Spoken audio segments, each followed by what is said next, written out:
Hello, everybody. Welcome to the new Comic Book Day Book Club. We are here to talk about the second most buzzworthy book this week. Everybody was complaining about not getting their Batman, but everybody could find a Wolverine if they wanted one today because there were about 1 million covers. And we're going to chit-chat good covers. We're going to talk number ones. We're going to talk Marvel, Hickman, continuity, all that jazz. And we got, of course, my partner, Whale Comics here. How you doing, Alec? I'm great, John. How are you? Hey, it's Wednesday. It's the best day of the week. Hump day. And of course, we have the Wolverine fan of the comic community, Mr. Big Will himself here. How you doing? I was doing good, but I got over it. It's a good line. I'll tell you, my girls, over this weekend, we were with my dad, and they several times listened to The Streak. They made him play the music. Yeah, it brought back a lot of memories for my dad as well. So it was very funny. If you haven't seen Big Will's channel, I put the link down below. And my girls have shown up on his channel a few times to watch classic comedy routines or old school music videos and things like that with Will. So you can pick over there and see some of that cool stuff. Let's jump into the chat because this is not the Comic Core show. This is our chance to say hello to our friends. Biggie Shaq is here. Have fun, Will. It's your rebirth day. Yeah, Wolverine's rebirth. He's back. He's back. Officially. In an ongoing series, as far as I understand, right? It's been almost 6 years. Big Will is in the chat, so you can just click on his name right there if you don't want to go into the description itself. Southern Comic Geek with a cool Finch drawing of Wolverine there from the New Avengers. Let's see. Luis Ramirez is here. Sorry, I didn't click on your name like I hoped. There we are. And we got Chris Barrett, of course, always in the chat, along with Comic Man Andy rolling over here. Hopefully those guys are having a good evening, despite watching our show before this. JP says, so you were excited about Wolverine 1. Well, give John and Alec 30 minutes of talking about it. You'll feel like burning it and be so ashamed you spent $7.99 on it. You'll wish you were never born. He knows us too well. That sounds accurate. That sounds fair. And we got Thunder House Design with an awesome, is that Mole Man drawing there? I believe that is one of the it's not throughout time Batmans. Oh, is it? That's an Elseworld Batman. Yeah, Pilgrim Batman. All right. Let's see. They're not bothering to throw it away. Everybody's talking about it. Very exciting. Let's see. Dubba Lubba Dub Dub. I don't know what that means. And that's it. I know Southern Comic Geek. Sorry, I missed you there, sir. Well, I already got Southern Comic Geek. I got everybody. And Tank. Hello, Tank Works. What's up? So if you didn't hear, we are talking about Wolverine. This is a giant, but this is 2 weeks in a row where we've got, I think we pulled the biggest book on the shelf. Yeah, I mean, we got to keep the industry afloat somehow. Right? We're getting our money's worth as far as pages go the last couple of weeks. There are a ton of covers out there. Alec, you went with the green cover. Yeah, is that cover A? This is cover A is the red Kubert cover, which I was going to buy, but my shop was sold out by 10/10 for some reason, or they just gave them all the subs. I don't know, but not much of a consolation prize to get a Ross cover. There you go. I'm not sure who the artist is on mine, but I did love the Wolverine versus the Sentinel is always going to be. I think it might be Inhyukli. Could be. I'll just say yes. The name is down in the corner there. It's kind of hard to read. I can't read that. So there you go. Yeah. Okay. I might be way off. Yeah. And I'm sure I'm going to blow up Big Will here because he's got a few covers to show us, I have a feeling. Well, the one I actually read was the party variant. He's so excited, as you can tell. He's back. And then, you gotta get the Scotty Young. You just have to nowadays. Like Wolverine in an inflatable pool is a bad idea. Yeah, two things that don't go great. Two great tastes that don't go great together. Yeah, that's the one. Yeah, then there's the standard cover. You ought to get the standard. And then I agree with John. That's a great cover there. Love that cover. And then, I also remember Wolverine 50, so I got the die cut. Have the die cut. And then, of course, speaking of Wolverine 50, you have to get the 1 in 50. Perillo. There you go. You got to get the 1 in 50.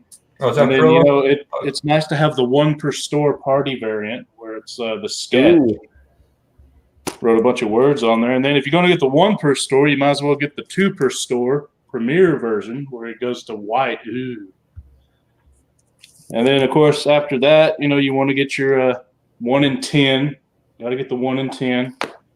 And then if something's free, grab the free thing. You got to have the free one. Got that one. And then, of course, just like Alec, I got to have my Alex Ross. He's my favorite artist. This isn't his best work. And then, of course, if you're going to do all that, you might as well get the 1 in 100. Oh, Jim Lee. So I bought a few. Yeah, we got one 2 tree. A couple 2 tree. Were you able to afford any other books this week? I didn't have any other books except one in the box, and it was this one, and I forgot why I bought it. But you went on you bought all the expensive ones this week. Yeah, apparently. So for those that haven't read it, for those that didn't pick it up, those that are curious about it, I'm going to just kind of give an overview as best I can. Good luck. This book has 2 parts. It's basically 2 comic books in this way. And there's 2 very different storylines going on here. You have the first storyline dealing with Wolverine on a mission that clearly went wrong and then flashing back towards how he got to this place. As opposed to the second story where he's on a mission that completely went wrong. And he's flashing back to how he got there. Yeah, I agree. Alec, you can't start shitting on it yet. Okay, sorry. Be patient. So the first one seems to really connect with this idea of what X-Force has been up to and the team that he's been working with, because I've now caught up on X-Force. So that stuff made a little sense to me as far as what's going on there. There's a whole discussion of cults and the cults that are worshiping the mutants now that they have got Krakoa. So that is the first storyline. The second storyline has more to do with Omega Red. It's more of it feels more like a traditional Wolverine storyline to me, where you see Wolverine have an agenda where he really doesn't trust Omega Red, and he's trying to prove Omega Red is the villain that he believes he is. And to do that, he's got to leave Krakoa and find evidence to convict him with it. And of course, then he gets into the vampire stuff. There's a lot of vampires in the second storyline.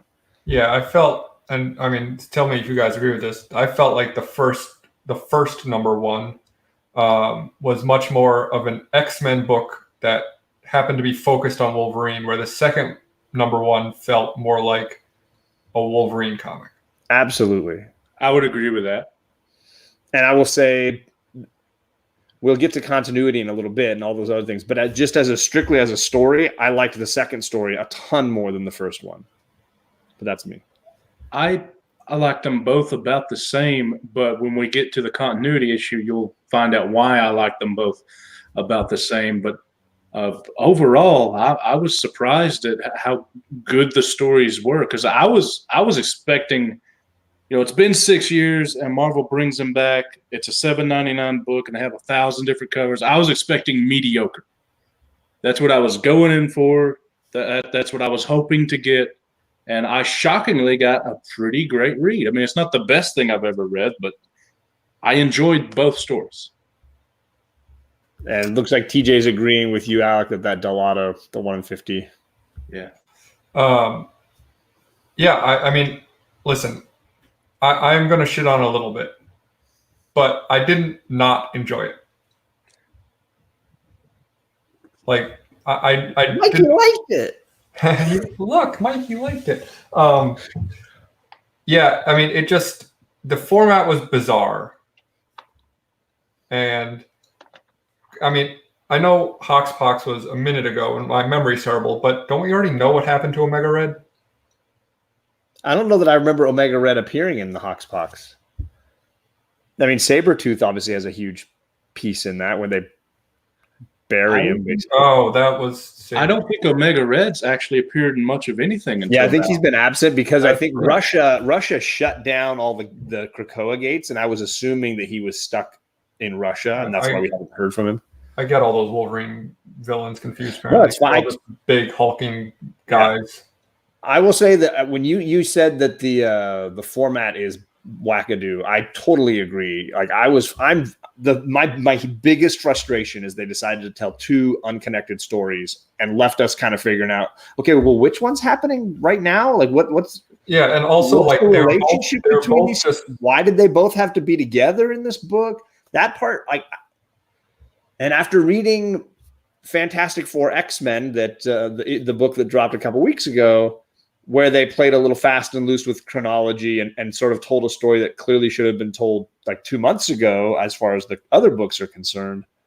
This was really bizarre. And this was like that on steroids, where it was just like, yeah, this character, she died, but she's back. Don't worry. This is clearly a different time frame. And, now we're going to skip to this other time frame over here. And she's now probably dead. But it's like, it's just the continuity really pissed me off. And also, like, I was super confused when I got to the end of the first part. And then the next page says Wolverine issue 1.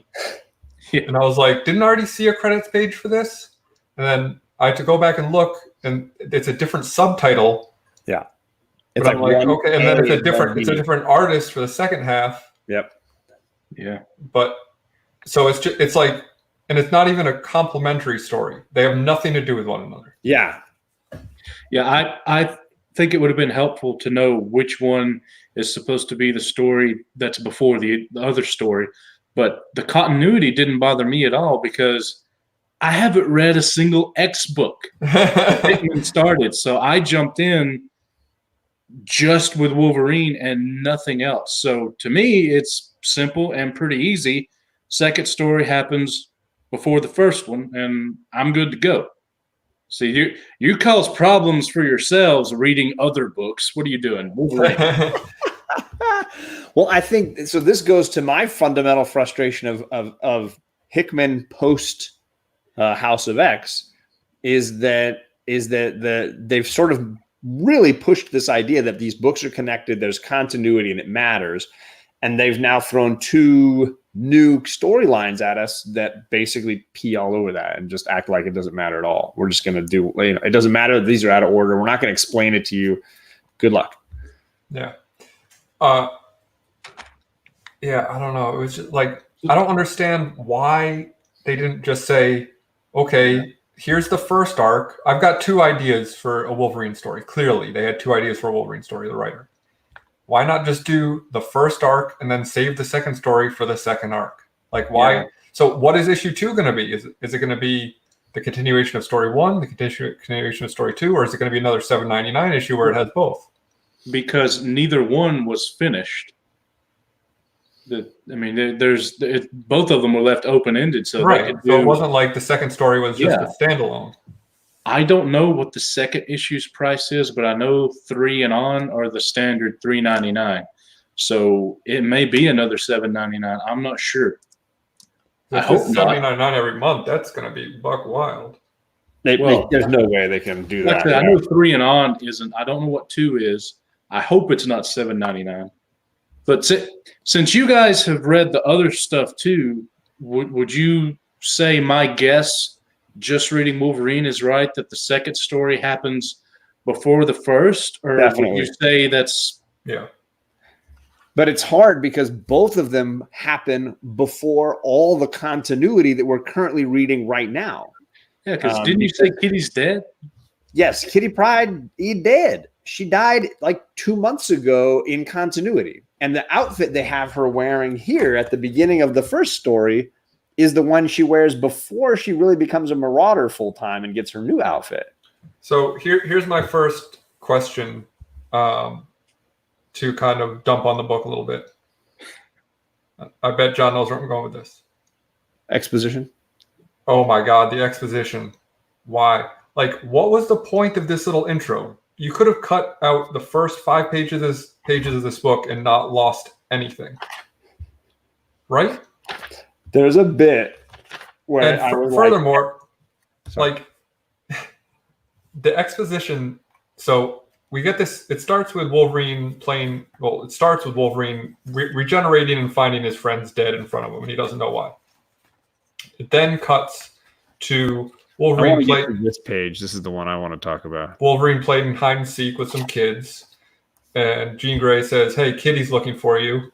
He goes to visit Kitty, and she's like, "We have a problem." My first huge problem with this book, and I know this is a nitpicky thing, but it's like so weird. So we have this panel of Kitty pulling Wolverine onto the boat down here. And she says, you owe me a few minutes of BS. And then there's ellipses. It then cuts to them inside the boat pouring drinks, and she's finishing her sentence by saying, "and a few pours of smuggled whiskey." So did she not talk at all that entire time and then continue her Getting sentence? to the kitchen and getting the things out. Why not make that a narration bubble? Like, what? That is an absolutely insane choice. And that immediately made me doubt this book. The thing that I thought was weird is she does something at the very top, and you can't see what it is she's supposed to do. Like that's something special. Yeah, it took me. Go ahead. It took me a long time to figure this out. You're talking about this right here, right? She slams her hand down. I learned this bartending. Yeah, and it's this really far away panel, and what she's doing, she poured herself a glass of whiskey and puts her hand through it and absorbs the whiskey. Yeah. See, I didn't get that at all. I couldn't see. It was. Well, the glass is full, and then she slaps her hand through it and down over it, microscopic. And then the glass is empty.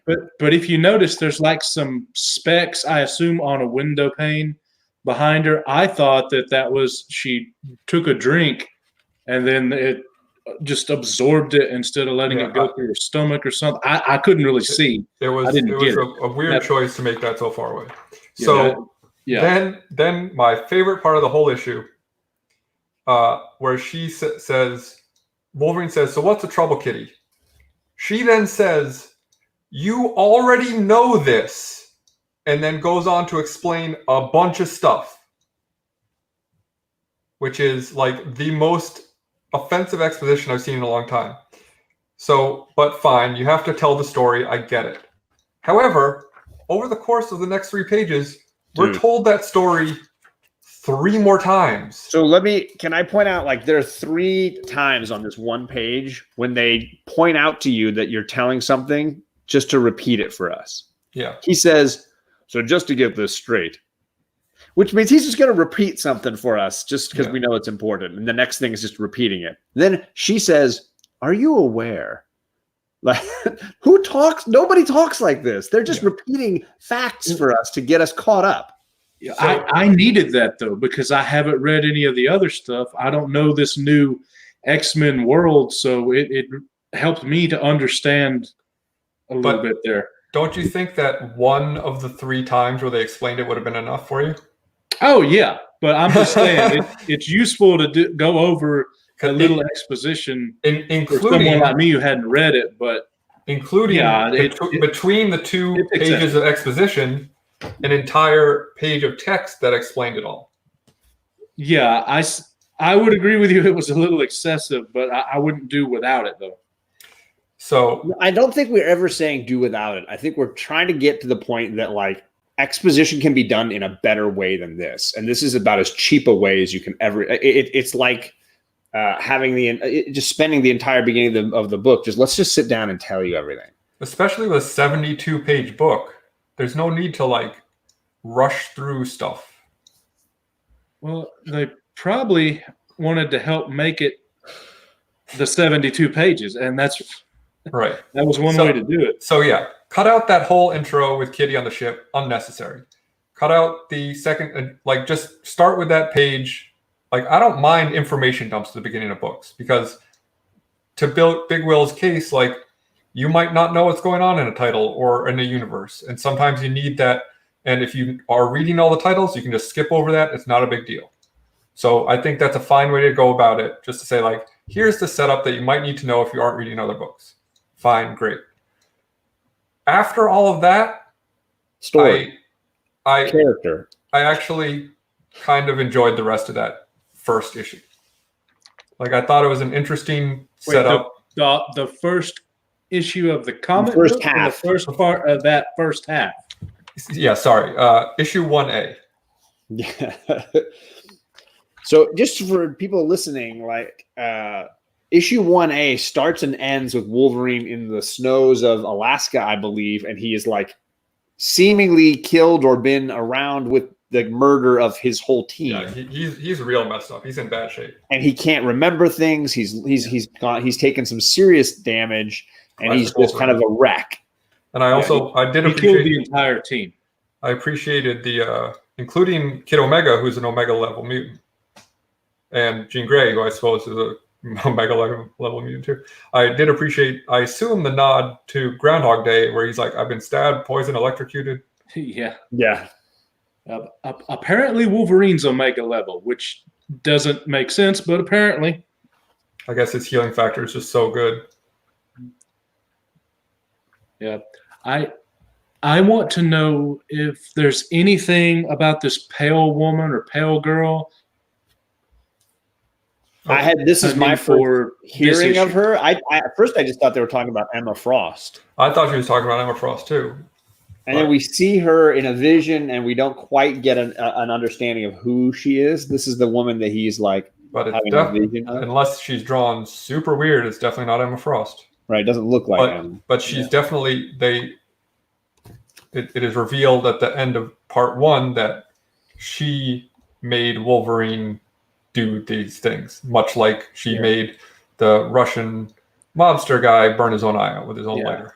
And because she made him do it, and she fades away when he comes into contact with the other people in the Alaskan snow, I don't know if she was there and teleported away, or if she was in his mind the entire time. I don't know.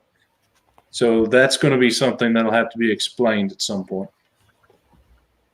Yeah, for me, my issues with the first storyline, and I'm not trying to shit on the book, Chris. I'm just really saying that I thought the continuity and the skipping around and the, hey, we're going to start a story, get you interested in it, and then just dump it way that treated that first story drove me crazy. And I was ready to be done with this book after the first story. I was so frustrated with it. And then they don't do anything with it. It doesn't connect to any of the other X books. Apparently he's killed everybody and he's off in the middle of the snow. And this takes place before she died, before Kitty Pryde died. I can't wrap my head around all of that. It seems slapshod to me. And then then the second half of the book doesn't even deal with it. I was like, okay. Yeah, I was expecting the second half of the book. I thought they were going to do basically 2 issues of the same storyline. And when I started reading, I was like, wait a minute, this is about something totally different. Yeah. It was. I thought the same. But apparently it's a good thing, because John was apparently very confused after the first one with continuity. So it's probably a good thing they didn't have another issue of more of the same. Well, I honestly think this book would have benefited from just one story and spend more time on it. Right. That's just me. Oh yeah. That first story was so frustrating. I didn't even want to read. I took a break and didn't even read the second one right away. But I will say that their ignorance can be bliss sometimes. Thanks to me not reading anything else, continuity didn't bother me at all. So I was able to read one right after the other, and I enjoyed continuity right here, brother. Which is that the second story doesn't have anything to do with the first one. That's continuity, and it's screwy. Yeah, I know, but I'm used to comments being screwy. So well, then what is the connection between these two, and why are you telling them together? It almost felt like it was like, okay, here's Wolverine issue 1, and then in the middle of it, here's Weapon X #1. It was exactly. It was like 2 different, or like Amazing Spider-Man and Spectacular Spider-Man. It was 2 stories about the same character, but not the same book, not the same title. I'm assuming that for the next X number of issues, it's going to be a telling of 2 different stories in one comic. Whew. That I hope not, but that's what I assume. So that's what I went with. If that's where they're going, it's a hard pass for me. Could you imagine if they alternate months though? Oh my god! Like there's no great solution. There's no great solution to this problem. I am signed up, so we will find out. You're not buying it, so. Well, then let's get to the second story, because I will say I was happy that I came back and enjoyed the second story. It was more of a traditional Wolverine storyline. I did like it better. An investigation and a hunt and all of these kind of traditional Wolverine elements. Wolverine is guarding one of the gates in Krakoa, and Omega Red comes in all bloodied, and Magneto stops Wolverine from killing him so that they can heal Omega Red, and he asks Wolverine to figure out what it is that Omega Red was into before he showed up in Krakoa. So, Wolverine is really Magneto's, pardon my language, bitch in the beginning of this book. How annoying is it to have a guy that you hated most of your life have complete power over you because of his skeleton? Yeah. So he's trying to kill Omega Red when he first sees him, and Magneto's like, nope, stop. Yeah. And so, to John's point, he asks, which is a very polite way of saying that Magneto takes him and throws him through the gate with his Magneto powers. Yeah. He basically said, fetch me what happened, and just threw him out like a dog into the Russian gate, which they did say were closed. So that would, at least as far as continuity goes, that should explain why we haven't seen Omega Red, or why you guys haven't seen it. Was that the first place he went? Was it Russia or was it France? Because he ends up in France. He ends up in France the second time. Yeah, for sure. I think it started in Russia. Because isn't this the first issue is definitely in Russia? Doesn't this look like that? That's the Arc de Triomphe. Yeah, so that's where when he first goes in. That's where he shows up when he gets thrown in. That's where the car is with the dead bodies in the trunk. Right. Sorry, Sam. If you enjoyed the book, I'm so glad. I would ask you, which Wolverine book did you think was the good one? Because there's two in this book. I was pretty polarized on both of them. I liked one and did not like the other one. So, so the investigation leads Wolverine to a vampire den. Yeah. And it seems like Omega Red was trying to kill some vampires, and that's. Before we get to the vampire den, there was a scene where he runs into a flower-selling woman on the street, and Wolverine goes after her hard. Doesn't he? You didn't realize that? I said, doesn't he? I thought you said, does he? I was like, how did you miss that? So she bumps into him, and his first reaction is to say, get the F out of my way. Yeah. And then he sees that she's a hot chick, and he's like, "Oh, I mean, excusez-moi." And she's like, he hit on her like a college kid on spring break.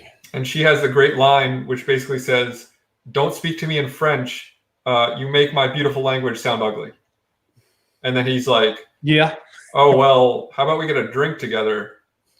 And she's like, "No thanks." And he's like, "Well, I got business here, so I guess I'll see you later." Yeah. And it turns out she's a character that we're going to meet again in a page, because she teams up with Wolverine at the end to fight said vampires. Apparently, she's comes in with a sunlight gun, like a Templar or something. Yeah, she's got crazy religious armor. She looks like Jeanne d'Arc or something. Yeah, she reminds me of Huntress from DC as far as her getup. Yeah. Chris Barrett, I wish Jubilee was in this book. Wolverine seems pretty lost, and he goes into this vampire club and has no clue that he's surrounded by vampires. I always feel like his sense of smell picks up that kind of stuff. Yeah, something was off, and he admits it later on with the drink. He's not, which is another thing. He usually can smell when you drug him. He can usually tell, but he goes right in and rolls in, and he's like, "No, you don't have any bourbon? Oh, you got absinthe? Let's do that." That was his move. He was like, absinthe, let's go. Something's off with Wolverine. I hope we figure out what it is, and it's not just this issue. They had to explain something that they already messed up on or something like that. Well, I think they're going to play it off as they drugged him. And I think the problem with Wolverine might be the writer. Sorry. Yeah, I did like the line when he said, when he entered the place, and he said the air was thick with cologne and perfume, as if the club was trying to cover up something else. I thought that was cool. Maybe a few centuries of mildew and sweat. Well, now you can cover stuff up from him. You just have to really lay it on thick. So maybe something. I don't know. It's my favorite character. I'm making excuses. Stop. That was an unfair zinger. Like this book was not horrible. It just wasn't good. I just think like if they had stuck with one or the other story and really just told it, the second story, I would have been much more into it. But doing the format that they chose with two completely unrelated stories, both of them seeming to be on their own level of continuity with the other Marvel X stories, bugs me. Yeah, and I mean, it's not necessarily continuity, but it's certainly a timeline issue, and it's not established when this takes place. That's the problem. Because if it takes place before everything, that's fine. It's not a continuity issue. But why are we reading a book 3 months after the other book came out in the same universe that happens months before what stuff had already happened? Yeah. Or all of these X characters dying and nobody talks about it at all because they're all alive later on. Yeah. And I want to know, when they solicited this, when I first saw it in the previews and was like, yes, they showed you a couple pages from the first story where he's with the kids. Mm-hmm. And I wish they hadn't have done that, because that made me assume that was the story throughout the entire thing. Which would have been a really fun story. First half, and then there was a completely different story. Now, I enjoyed both, but I don't see how they're going to have to just leave one or do a real quick ending or something. Yeah. So interestingly, in one of the issues of House and Powers, we see Wolverine playing with kids. And I think that would have been a very interesting direction to take this in, to say that the whole issue was about his relationship with these children on Krakoa. And like something happens, or and he needs to protect them or whatever. That to me would be an interesting tie-in to the whole thing, rather than saying like, okay, we're setting up this whole new thing for the entire X-Men universe in this Wolverine book. And by the way, here's another story. Wolverine's just like doing the best he is at what he does, type thing. Yeah. JP is hating on us a lot here. We're not like just trying to make people dislike books or anything like that. The whole point is to show what we like and dislike, and this book has both for me. I didn't dislike this book. It just has problems. And to ignore those just to say like, well, I enjoyed it, so who cares about the problems? Like, we're paying $8 for this. Why it should depending on how they go about this 2-story in one book deal with issue number 2 and issue number 3. By then we ought to figure out where they're going with it. That will make this book either better or worse. Yeah, I agree with that. After those issues come out and we figure out what they're doing, because right now it's kind of okay, what are we doing, guys? Which one? I enjoy either one. I like them both. Second one a little better, 1B, but TJ, are you trying to say that this was your favorite Marvel read of the year and that we're cracking all over it? I don't understand. He said earlier that if we didn't like it, he's never going to read another comic. Because I guess Thunderhouse Design says, is it possible that the second story was just a shelf story they had and threw in to fill the pages? You might think that if it wrapped up, but it didn't. It left it as much of a cliffhanger as the first story. So they're both going to be continued, I assume. And it had an intro text page as well. So yes, it's 2 different ongoing stories as of right now in Wolverine, and I doubt they're going to have a $7.99 issue number 2. So we got to figure out real quick in issue 2, or definitely by issue 3, how is this going forward? And depending on that, this book will either be better looked at or even worse looked at. But overall, as of right now, Wolverine 1, I liked it. I got my money's worth. You certainly got your money's worth, that's for sure. I mean, it's the price of 2 books, but you got way more than 2 books worth. JP we haven't says, gotten into the art at this point. We've been so on the story the whole time. Yeah, I do want to talk about it. I liked the art a ton. I thought the art was really, really good across both issues, even though we were like you mentioned, there's different artists on both. JP says, but you spend 85% of your time on the negative things, not balance you like it at all. In my defense, I come from an art school background where you go into critiques. I mean, you'll tell someone if they did a good job, but you say like, okay, here's how to improve it. And like that's all I want to do is like say like I want better comics. And I think the industry right now is not giving me the level of comics I want. It's not giving me the like 10, 15 years ago, and maybe I was just a different person, but I remember rushing home from a Wednesday being so excited to tear into books because they were exciting and enthralling and told great stories. And now like it's like a drudgery a lot of times getting through some books just because it's like it's just cookie cutter bogus. And this wasn't like necessarily cookie cutter, but there's a quote in I think it's in Dogma where he says when you're little, your faith is like water in a cup, and the cup is tiny when you're little. And then as you get older, the cup grows, but the water doesn't, right? The same amount of faith won't fill the cup anymore because you have all these new knowledge and questions. Is there a similar equation to reading comics? When you're younger, I would say that if I was, the enjoyment of the comic itself fills so much of that glass, but now the glass has grown, but the enjoyment is still the same, and it takes more for a comic to elicit the response. Maybe if I were younger 10 or 15 years ago, but 10 years ago I was 30. Like I'm pretty sure like I had my opinions formed and I was pretty grown up at that point. At least I'd like to think so. Not that I'm especially grown up now anyway, but I'm not like, you know, if I were 12 at the time, like, yeah, a 12-year-old doesn't know what they like. They like anything. Yeah, I like what Gore here said. It's the two stories made it more divisive. Like if they had done one or the other, I think we would all have enjoyed it that little bit more. But it's because of there being two that we're being a little negative than usual for a book we liked. Yeah. Yeah, I mean, it was very similar in that way to Tartarus, where it was like two stories that, I mean, I guess that book was a little more, like, at least that was, it jumped in time, but it was continuous in the story, where this was, I don't know. Did John and Whale hate it? I don't know. Did you want to say anything about the art, either of you? Because I was saying that was one of the big pluses for me, was that the pages were beautiful. When I don't notice the art, that means it was very good art.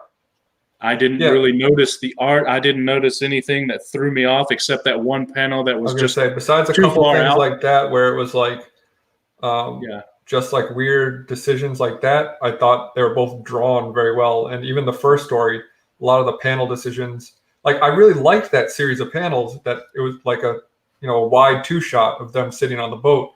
And I always think of comics like the art is directed like a film, and like you're shooting it the same way, because it's the same thing. You're creating pacing with the way you lay out the pictures. Right. And so I thought that worked very well for the conversation, and I could see that as if it were a film where, okay, it's just this two shot and they're having this conversation. That would be a great shot in a movie. But then you... Okay, listen. This book was like a 7.2. It was a solid C-. Maybe we need to start our show off by giving the grade and then explaining it. Yeah. I would say that it doesn't matter how good a story is. You can always critique and find things you didn't like. But as far as comics go, but the art, if it was good art, you really didn't notice it. It just helped you tell the story. So you have to look for things to critique. Nothing really would stand out. So I think the art did that in this one. I only didn't like that one panel because I just couldn't see. Yeah. May just be me. But overall, yeah, art was great. Story was good. Art was great. Story was good. Yeah. I'd give it an 8.0. Maybe 7.5. Are people going to start like refusing to come on the show because they're like, I want to enjoy my book, man? That's fine. Like, sorry you don't want someone telling it like it is. Okay, well, yeah. What about you, John? I would give the art on this like a 9. I thought it was really, really just top notch. I didn't know we had to do it for art and story. But I would say the problem for me is that the story was like very polarizing, And so there were parts of the stories that I really like. The vampire or Omega Red stuff I thought was awesome. I really enjoyed that. I liked the conversation pages between Magneto and Wolverine were phenomenal. Very fun. This was the best writing in the book right here. The problem is that I just downright hated the first story. I thought it was just a mess. Yeah. And honestly, like, I was really soured on it by that exposition at the beginning. The exposition for me then led into a story that I still don't understand. Is like nonsense. How did they end up in Alaska? He was like, he's in all over the place, and all of a sudden he's in Alaska and everybody's dead, and they never got to explaining any of it. Well, and I am Barry Allen with the solid joke. The world is a vampire. The Smashing Pumpkins joke.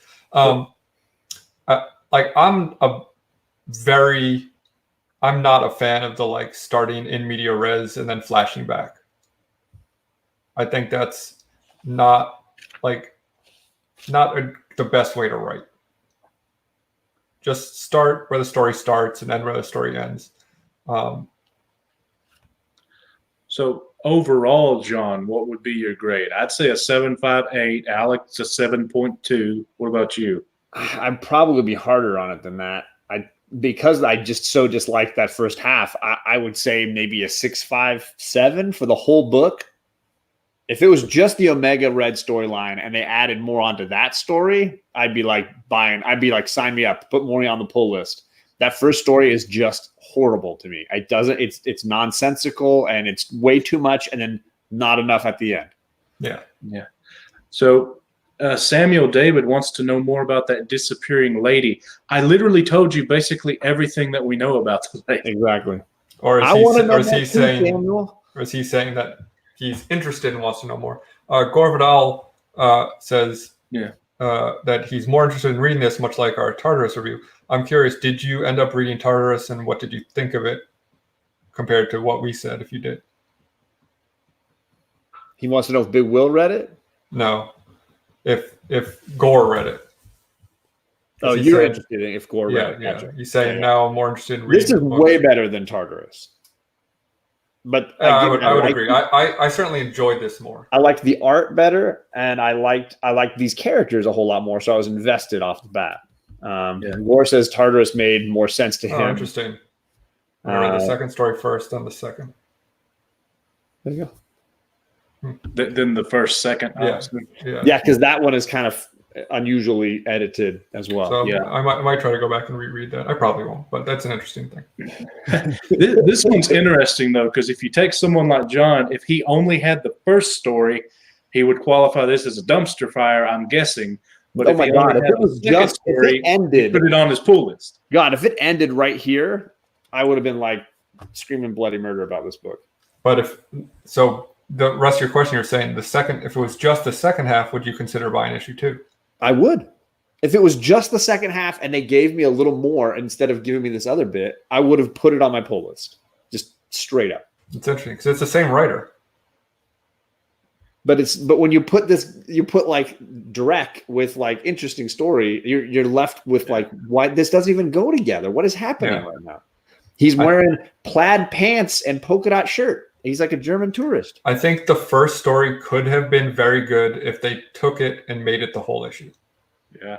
And Thunderhouse Design says maybe they're setting up 2 Wolverine books. That's a possibility. That's what I was kind of saying. They may be setting up an X-Force story because that was the team in the first issue, and then Wolverine's the Omega Red story. And like Alex said, I could see this. If they had said this was the setup for 2 Wolverine comics and a Weapon X and a Wolverine, I would have totally understood, okay, what they're trying to do is these 2 stories and they're setting up 2 things with 1 book. But they haven't announced anything else. They're just starting Wolverine, and they've already announced the first 4 issues of that, nothing else. Yeah. So can we talk a little about the price of the book? Because a lot of people say, I'm not getting it because it's $7.99, which is understandable. But then some other people say that's too much for the book. What do you guys think? As far as the go ahead. I feel like it's funny because if this were square bound, would anyone scoff at a $7.99 price tag? Right. square bound. I bought DC. Yeah. I feel like because it looks like a regular comic on the shelf, even though it's a ton of pages, I mean, people are already frustrated with the price of comics. So seeing a $7.99 price tag, like you got a lot of content for the price. I think it was for the price, I was satisfied with how much I got out of it. Because you got a lot of pages of story, you got quality art, you didn't get a lot of ads, if any. Yeah. I would agree with that. I would say it's that sticker shock of seeing that price on a book and saying like, oh, here comes the creep. It's just going to be $7.99 for everything soon. Yeah. As far as me, this if you count the way comic books count their pages, this is a 76-page book. This by DC is an 80-page giant. This was $9.99. This was $7.99. And the only real difference is this one was square bound. So Marvel could square bound, and it would be a much better book, and the quality, as far as the condition of the books, would be much better. But as far as how much book you get for the price, I don't think you can complain. I think most of the people's issue is that you weren't given a $3.99 choice, or even the standard that Marvel does $5.99 choice, or excuse me, $4.99 choice. You had to buy issue 1 at $7.99, or you wasn't able to get issue 1 at all. Yeah, TJ's comment is funny. Said $7.99 is ridiculous for any new comic. Says the guy who will pay $100 for the 9.8 CGC. Yeah, I mean, I think my one gripe with the price, and it's the same gripe with all of Marvel books right now, is that it just felt cheap in my hand. So if it had a cardstock cover, or if it had a square bound format, or something that made like, but the paper just feels so cheap on the cover that I'm like, oof. But yes, I mean, like, it's $8. You get a discount. I didn't have a problem with it. If I had really felt like the price wasn't fair, I would have gone and got Comic Tom's mail call, honestly. Like that, the book is going to be included, right? You're paying $25 or whatever plus shipping. That's an $8 book. It's a rare variant, and it's like you're basically halfway the cost of the box with one book. And if it's a book you really care about, then awesome. Like I didn't care enough to go and do that, and obviously I needed a copy for reading for today. I really wish Marvel would square bound more like DC does, because one thing I noticed is that every single copy I have and every copy I saw has tears. Yeah, that's in the corner right there, and I don't know if I'm grading like 3 of these, so I don't know if CGC is going to say that's a printer thing, and I'll get a 9.6, maybe a 9.8, or if they count it against it, and then I'm stuck with like a 9.2. Yeah, I'm pretty sure every single copy, like any book that is this big. I want JP Budget Collecting to take a long, hard look at this comment. Yeah, that's a great comment. Thank you, Mike Rogers. Thank you, Mike. I appreciate that. I feel like we've been getting crapped on tonight. He's asking who is it on the last page. Sorry, of Valkyrie. Ben is saying on the last page of Valkyrie, that's Thor, but he's like morphing. Spoiler. Oh, you're talking about on the cover of the next issue? Maybe he's talking about this guy on the cover of the next issue. I don't know. And Sam brings up a great point. There is a cardstock cover. Was it the same price? Yeah. Was it the same price? That one, yeah. Thunderhouse says it's a new character. There you go. And Second Stream Marvel says every book I've seen looked like that, Will. Yeah, I know. Yeah, there were a lot of damage. I'm pretty sure it's a. I hope they don't count that against the book, because that means 9.6s and 9.8s. If they do, lucky to get more than a 9.2. Yeah, it's like the first appearance of Carnage. A lot of those books have the little printer tears at the bottom of the 3 lines at the bottom of the book. Yeah, and they don't count those against them because JP says on ASM 800 they did. Yeah, a lot of the books that are this size have those little tears at the bottom. They're just inevitable. Yeah, it's just and the reason that happens is they don't freaking square bound the thing. Yeah, it's stapled and so much paper. For those big issues, I understand. I always get frustrated with square bounds because they tend to then take spine damage like crazy. Over time, if you read them, they just get. Up. Well, right, and they get the ridge, like you open them and they get that fold in the cover. But Yeah. whatever. Like, But if you're buying it nowadays, square bounds, I think are much better than if we buy older books that are square bound. Right. but I mean, I think there has to be a balance. Like if you're a collector, then you're buying the book and you're not reading, you're putting it away. Square bound's nice. If you're a reader, a square bound is like just a nice thing. It's okay. I think it feels nice to read. It feels more like it feels nice in your hand. But like you can't be both totally, because even a book like this, like you're gonna get fingerprints on it. You're gonna get like you can't read a book and not make it slightly distressed. Well, I mean, I'll be honest. I bought all these. Most of them will wind up in the dollar bin at some point. Most of them I'll probably sell and get rid of, but you're excited about it. I am keeping a few of them, of course. So, yeah. But it means a lot more to you than I think the average collector or reader. Oh yeah, and I think that's what's so cool about it. You know, I need to know which one I'm wanting to get and keep and slab, and how can I do that if I don't have them all? Give it, exactly. Give it a little time. You'll start feeling the way you, how you feel about it. If Jeff Smith did a Bone sequel, I would be very of two minds of that, because it would not make any sense. But if he did, I would buy any cover that came out for that. So I get it.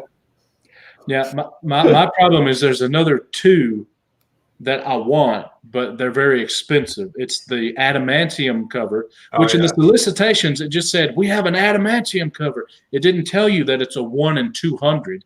Yeah. And then the Alex Ross, because he's my favorite artist, the Virgin, I want that. But it's a 1 in 300. Yeah, there's a 1 in 500. I think there's a 1 in 1,000 too.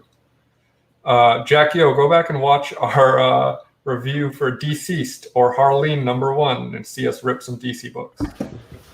I will say, I hear Harleen has gotten finished really strong. That's what everyone says about Deceased too. But when #1 is such a turd pile, like, I didn't think. Did you not see the review? But yeah, on JP's channel, did you not see us review Harleen? Yeah, I did. It was great. Yeah, of course, unlike you guys, I waited and read 1, 2, and 3 right before I came on the show. Right. I didn't have to wait, and man, that should be her new origin. Yeah, and everyone says DC's got better too, but too late. I don't know. It's just I'm a grump. Don't listen to me. But anyway, as far as Wolverine goes, it could have been a lot better. I think they made a mistake doing 2 different stories, but overall, I would give it a 7.5, maybe an 8 as far as a grade. Yeah. I enjoyed it. I mean, there are books we've read on this channel that I wanted to throw out the window. There are books that I've literally given away because I did not want them in my house anymore. I'm not like upset that I bought this, but I don't think I'll be reading issue 2.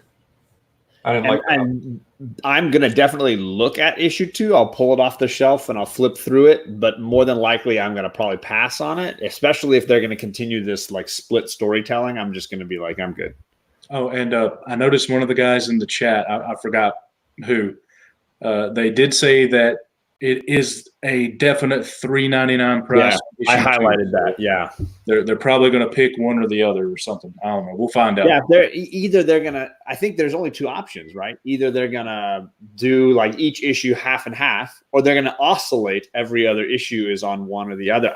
I think either way, it's a lose-lose for me. Or the best case, one of them is an X-Force story, and the other one with Omega Red is Wolverine. And I will say, I went and picked up the whole run. Everybody was saying X-Force got a lot better. I read issue 1, didn't particularly love it. I read issues 2 through 7 and thought it was great. I really have enjoyed it. And somebody even said this might be the same writer. I don't think it is, but maybe it is. I really enjoyed that. I like Wolverine as a side character. I don't necessarily love him as the main character. I like him as part of a team. And honestly, like, what I think I'm going to start doing is just read trades, because everyone is writing for that format anyway. Everyone says things get better after the first issue.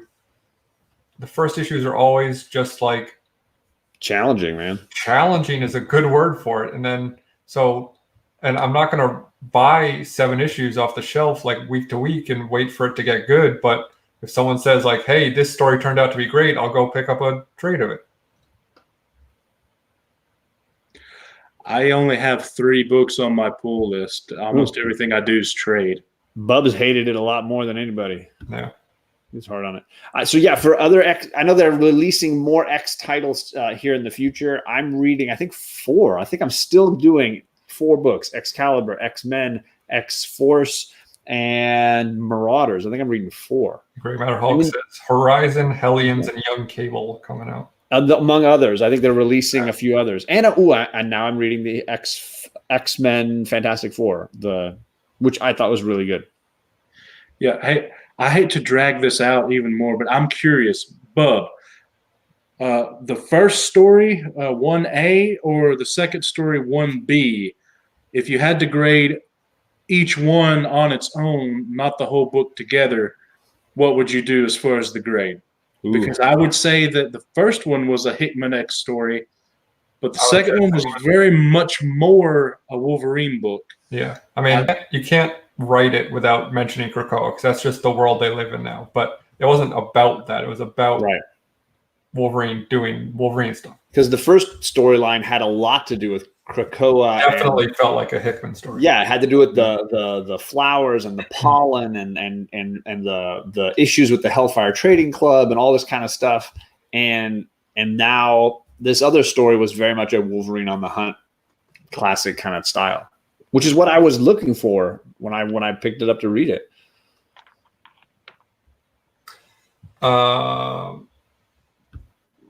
I don't think so. I mean, is that girl a new? I guess there could have been 2 first appearances. We've got the Huntress vampire lady. I don't think we got her name or anything though. Well, hey, you got a mouth of punchline in today's Batman, and it's going for $30. So she actually. In this. So I guess there's 2 first appearances in it then.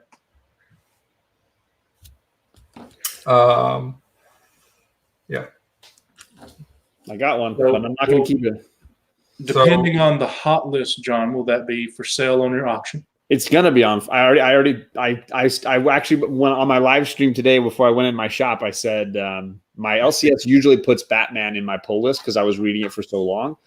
And I said, if they're going to put it on my pull list, I'm going to probably just buy it because I feel bad that they pulled it for me and that they're still pulling it for me. I usually just buy it. So they pulled it for me and I bought it. And I said immediately, I was like, I'll put it in a lot with 5 other books and sell it for $20, and then people can get it for a steal. He says, I have every issue of Wolverine. The first story was only an X story. It gets a 4. The second story was a Wolverine story, but it sucked. A 4 also. Wow. I was pretty polar. For me, it was like that first story was like a 5, and the second story was like a 7.5 or an 8. And it was like you mix it together, and like get me somewhere in the middle. But the art was for me a 9, all like consistently. Yeah, art was nice. So that's I mean, that it is what it is. That's all I got. All right. Well, then, as I mentioned before, Big Will's channel is linked in the description below. You guys should all know and sub to Big Will. He does auctions on his shows. He's on other people's channels discussing great books. He discusses finances for books. He's just a fount of knowledge. Do you have something coming up, Big Will? Great videos about how he grades books and very helpful. I was on one of those. Big Will's going to be helping me on my auction Saturday. But is there anything else coming up? No, but I lost a lot of views because of a mistake that happened on that placing a CGC and CBCS order live. So I always like to plug that video I did with Alec on my channel. But what you may not know is I actually did it with John. But something happened with the sound. Instead of bothering him again, I got Alex. So. Yep. Big Will is the man. I agree. And then I put the link to Alec's channel down below, but I really don't know that there's anybody on my channel who subs me that doesn't sub to Alec. But if that person's out there, I also don't do anything anymore. So not true, but maybe I do book club every other week. Right. Next week we looked at the books that are coming out, and we're pretty Yikes. disappointed. Yikes. It was a pretty weak week next week. And so we decided we're gonna kick off our throwback shows by doing a book that is somewhat older, in the 80s. We're going to be reading the first graphic novel or trade for the Teenage Mutant Ninja Turtles, man. We're going back to the 80s, some Eastman and Laird. We're going to have a guest on. Hopefully the comic Jabroni can make it. Hoodat is traveling. He's another big Turtles fan. But we got Jabroni joining us. We're going to discuss some turtle action. So if you have those trades, if they're stuffed in a box somewhere, you want to pull those out, or if you have them digital somehow, check it out. We're going to be discussing the original one. Just crack it open and read it. Who cares? Right? Yeah. Open that one. Open it up. And send it to me.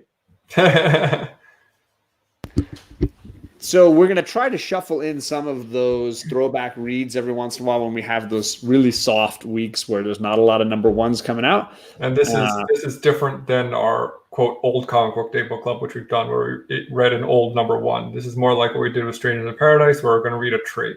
Yeah, we're going to read we're going to we're replacing that format with a trade where you get a fuller story, not a single issue. And I've really enjoyed. I've had the colorized graphic novels of those first 4 epic, turtle storylines, and I've really enjoyed them for a long time. So it'll be fun to go back and read those again. Definitely. All right, Alec. Anything else coming up that you want to let us know about? John's got an auction this weekend. I do. And no, like I said, I got nothing going on. All right, cool. Can't touch my turtles or my Boba Fett. Hands off. Well, thanks everybody for joining us. We will be on Alec's channel for Turtle Talk next Wednesday. So be ready for that. And other than that, hope you had a good new comic book day. Bye.